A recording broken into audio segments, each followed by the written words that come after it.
This is Eli Easton. I'm here with Jamie Fessenden to interview him about some of his male romance books. How are you doing, Jamie?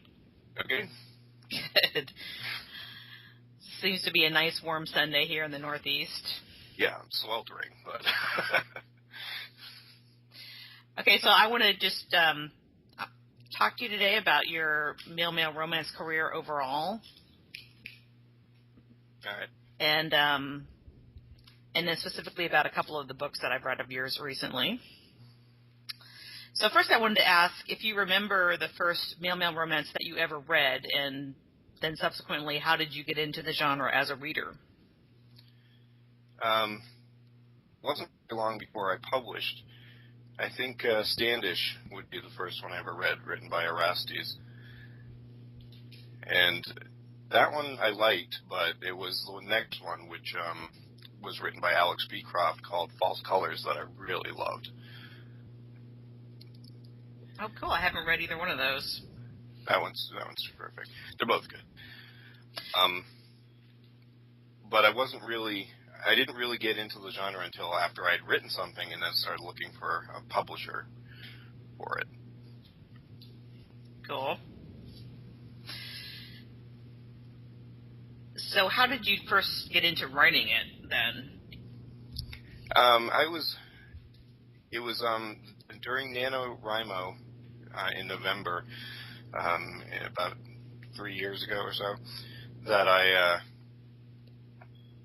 was starting to get into a Christmas mood, and I always loved those little signet Regency romances that they collect every year. They have a collection of them come out. And so I thought, well, it would be really cool if somebody wrote one of these and it was gay. At the time, I didn't know that anyone had already been doing that. So I started writing one, which later became The Christmas Wager. That's fun. So then did you find Dream Spinner while you were looking around to find a publisher for that? Yeah. I spent about a year working on A Christmas Wager. I mostly finished it during NaNoWriMo and then continued polishing it for the next several months.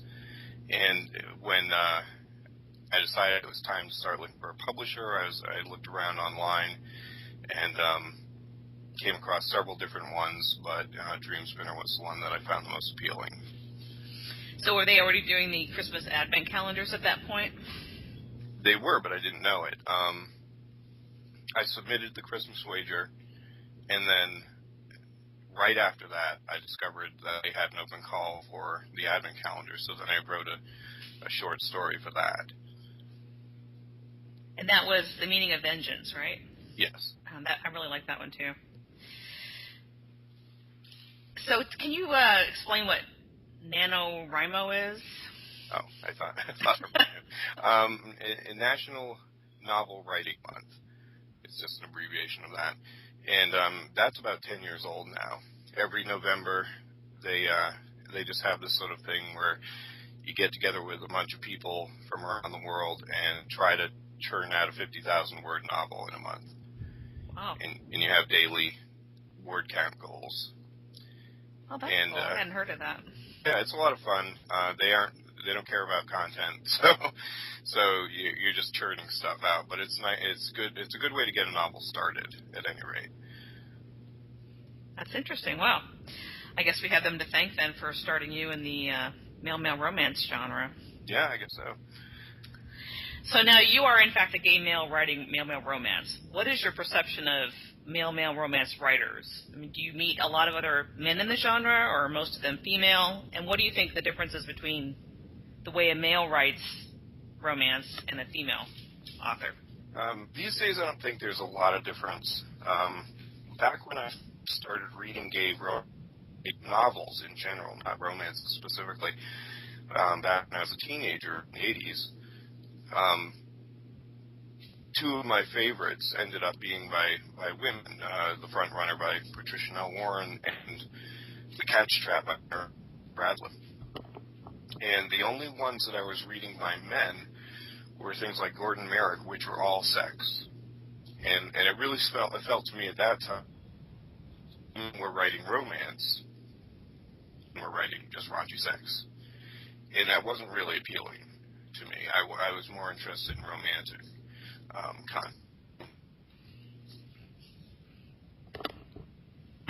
that were written. And even now, a number of my favorite male books are written by women. I do occasionally read like the male characters feel a little too feminine for me. Mm-hmm. And there is a slight difference between male and female authors in that respect, but not universally, not across the board. And certainly, I think female authors can write good male romances. Well, who are some of your favorite authors in the genre right now that you are sort of must-buys for you, if you have any? I don't really have must-buys. I have specific books I like, and Kate Sherwood's Dark Horse is still one of my favorites.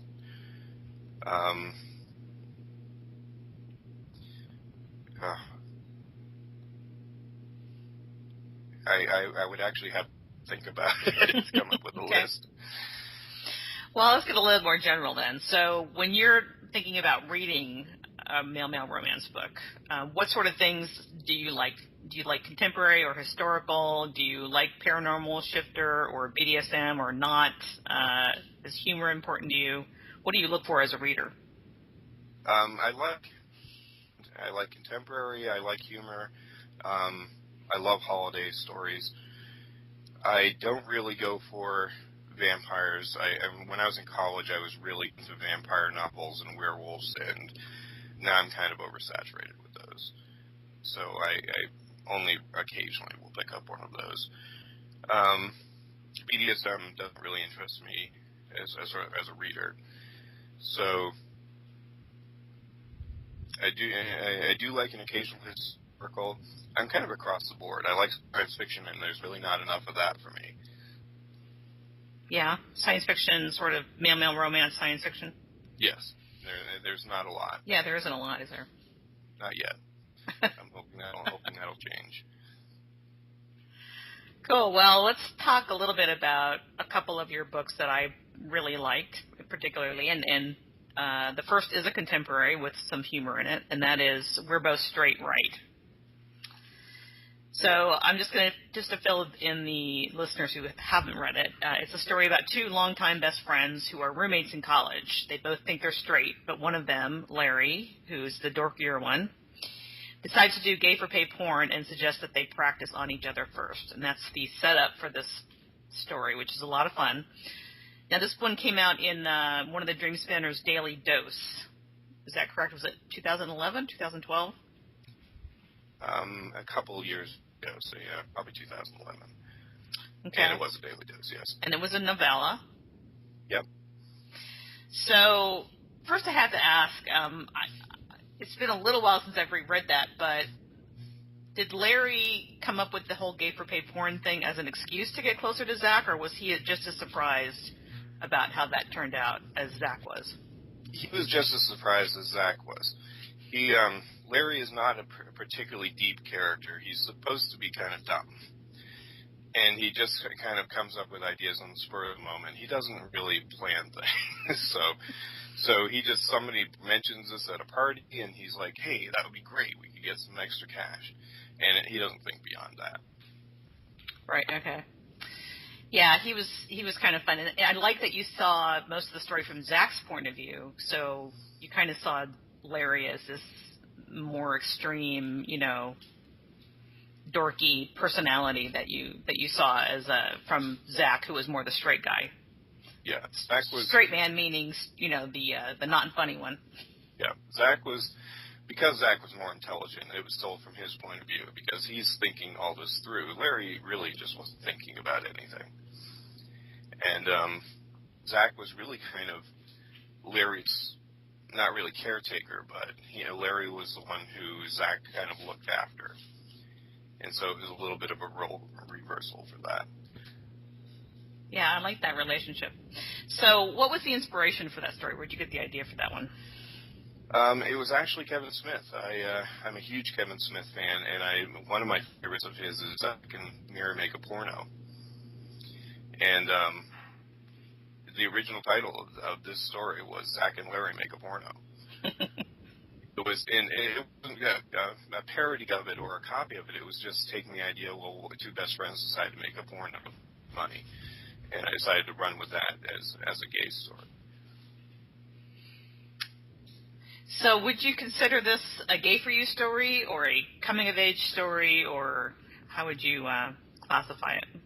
I think it's certainly gay for you. The idea was that they really were kind of in love with each other already, but because they were never forced to think about it, they didn't really know. They lived together, they did everything together. They didn't actually have sex together, but that was the only thing missing from their relationship. And even though Zach dated occasionally on the side, Larry never really did, and they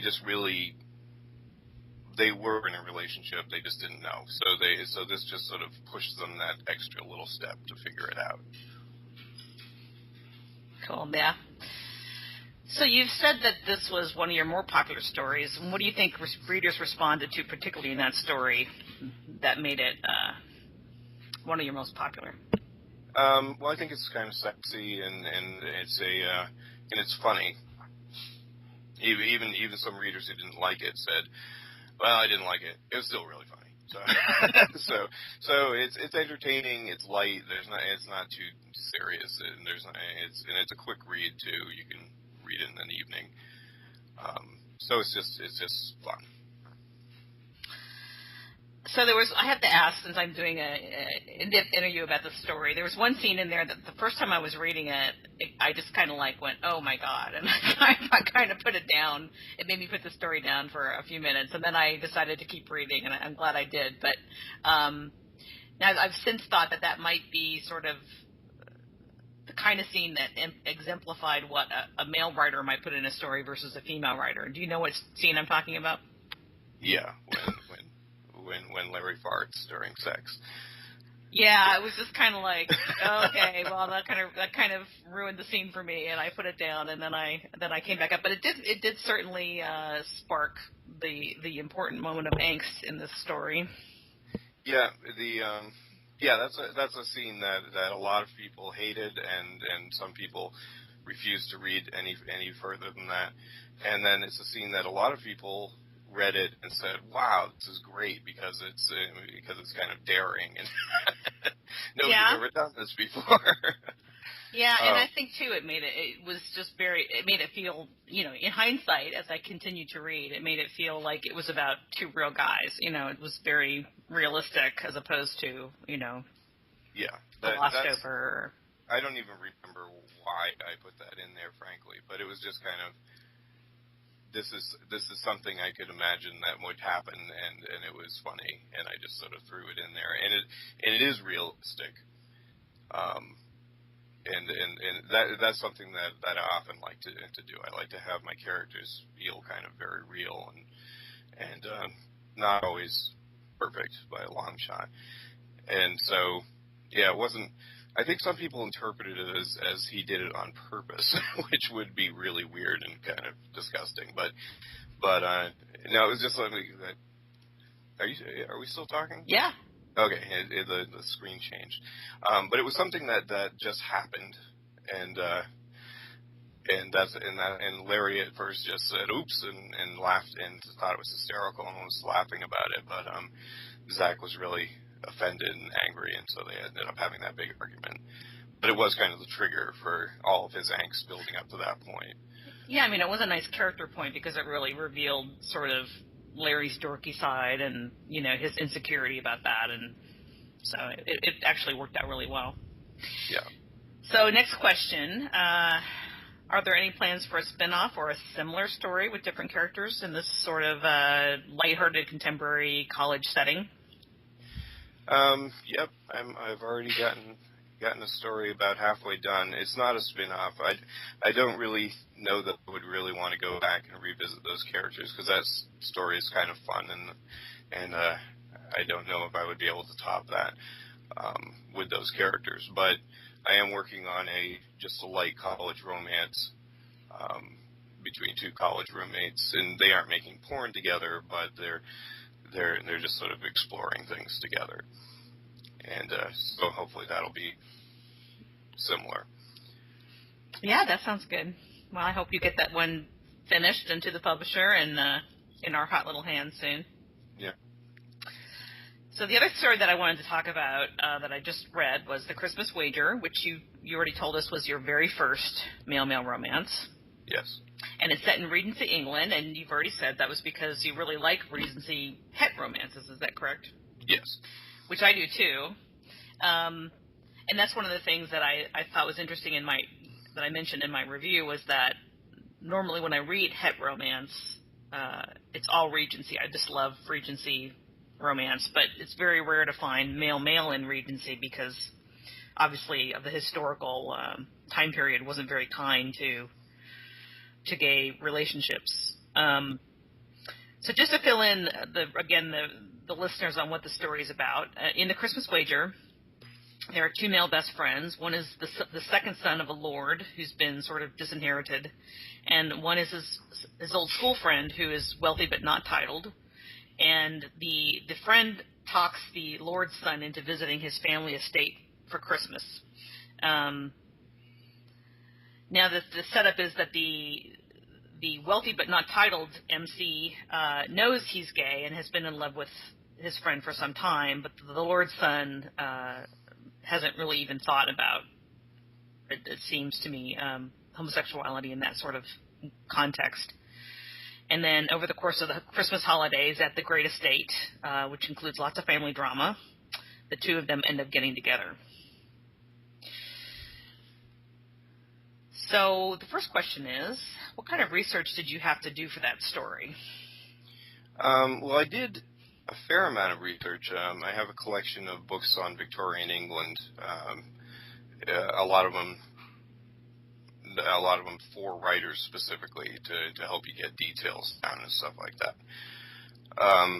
But I wasn't really that concerned about it because frankly, the Regencies I was reading, they didn't seem to be terribly well researched.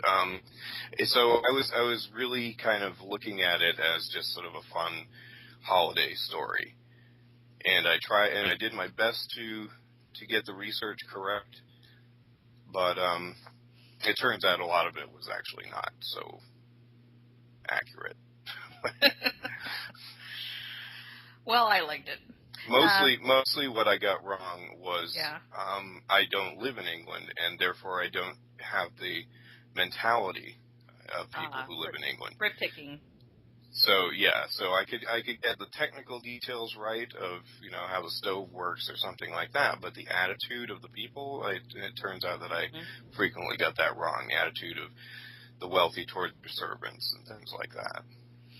And probably a little bit of the language too. I know that I wrote fan fiction for Sherlock, and I would usually have it brick picked. It's just because the phraseology would often be different.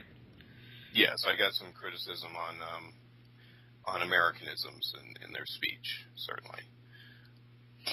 So looking back on that story, what is your favorite thing about the end result of how The Christmas Wager turned out? What do you think is the highlight of it? Of the story itself?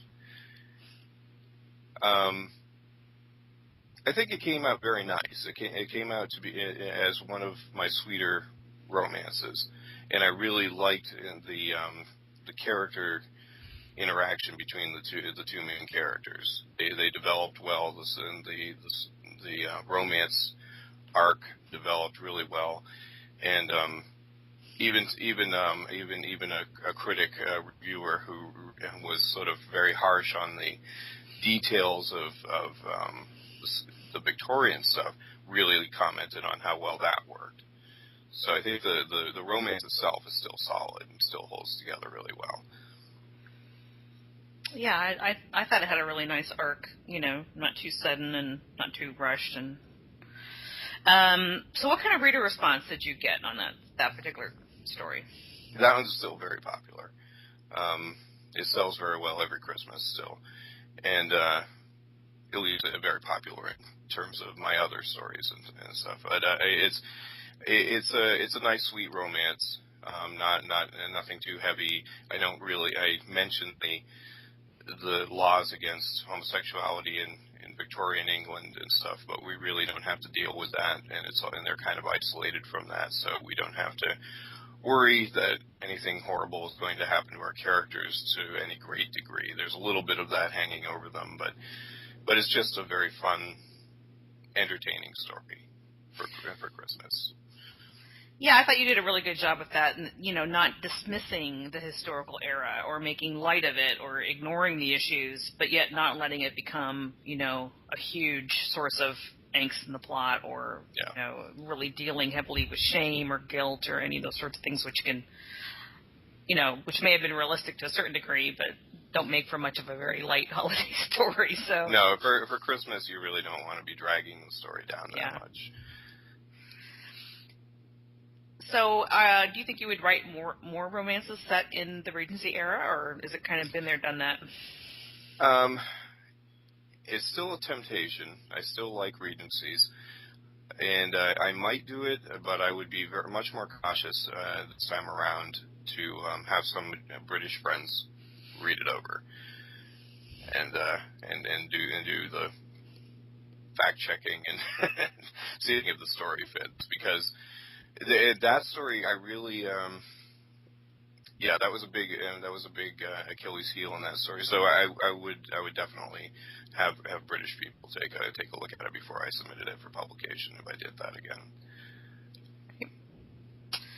So are there other historical eras that I know that you've written some in ancient Iceland, for example, but are there other eras that you're sort of have on your plate as times that you want to write for, or? I love ancient Iceland. I've done a lot of research on that, and I love Egypt. I would love to do a romance in ancient Egypt during the time of the pharaohs. I think that would be awesome. That's cool. It'd certainly be unique. I don't think I've ever seen one like that. Yeah, and I'm also working on one during the Tokugawa period in feudal Japan now. That'd be fun. So I know you write other things besides sort of contemporary or straight-up historical male-male romance. You've been writing some young adult for Harmony Inc. That's more fantasy-based, and you've also done some sci-fi. So tell us just a little bit about some of the other genres that you work in and what you've got going on or coming up in those. Well, with the fantasy novels, I have one young adult that takes place in Viking Age Iceland and Norway, called Saidman, and then I do have a fantasy trilogy that I'm really happy with, and that one I'm still finishing up the third novel in that will complete the trilogy, and that hopefully will be done this month.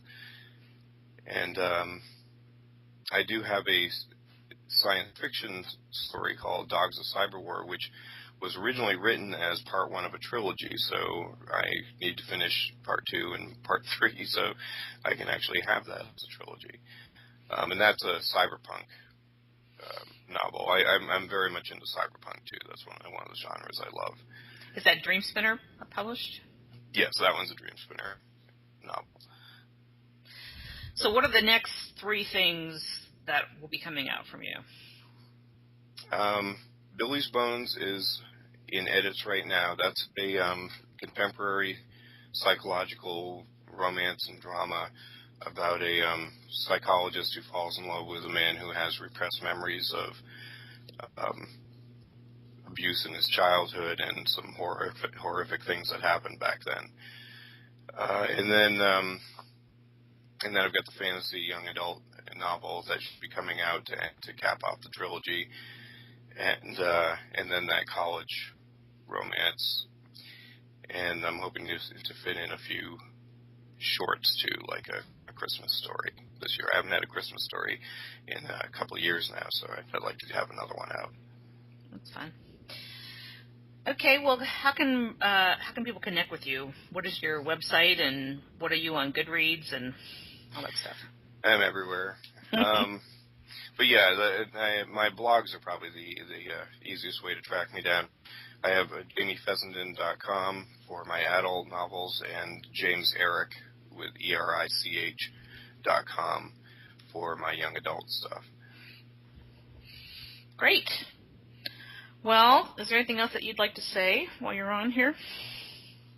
Can't think of anything, but thanks for having me. Well, thanks for joining us. Nice to hear your voice and have a little bit more of a voice in a picture to put along with your books. I'm just getting over a cold, so I sound a little strange. But All right. Thank you, Jamie. I hope we'll have you on again when you have a new release. Great. Thank you.